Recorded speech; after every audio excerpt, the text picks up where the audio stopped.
మీలో ఎంతమందికి కంద ఫ్రై తెలుసు? చాలామందికి తెలియకపోవచ్చు. అంటే అసలు చాలామంది తినరు కూడా. నేను తిని కూడా ఒక 10 ఇయర్స్ అవుతున్నట్టుంది. మా అత్తగారి దగ్గర ఉన్నప్పుడు మా అత్తగారు చేసేవాళ్ళనమాట. మేము వేరొచ్చిన తర్వాత నేను ఇదే ఫస్ట్ టైం చేయడం. అయితే ఇంతకుముందు ఫస్ట్ టైం తిన్నప్పుడు నాన్ వెజ్‌లా ఉంది. ఏంటిది నాన్ వెజ్‌లా ఉంది అనుకున్నాను. తర్వాత తెలిసింది ఇది కంద అని. అయితే చక్కగా కందను ఉడకబెట్టేసేసుకోండి.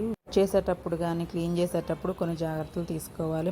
మన ఛానల్లోనే ఫుల్ వీడియో పెట్టాను, కావాలంటే చూడండి. డీప్ ఫ్రై చేసేసుకోవడమే. ఇంకా ముక్కలన్నీ డీప్ ఫ్రై చేసుకొని వాటిని తీసేసిన తర్వాత వెల్లుల్లిపాయ, ఉప్పు, కారము, కరివేపాకు అలాగే జీలకర్ర వేసుకొని అందులో కలిపేసుకోండి. చాలా బాగుంటుంది స్మెల్ కూడా.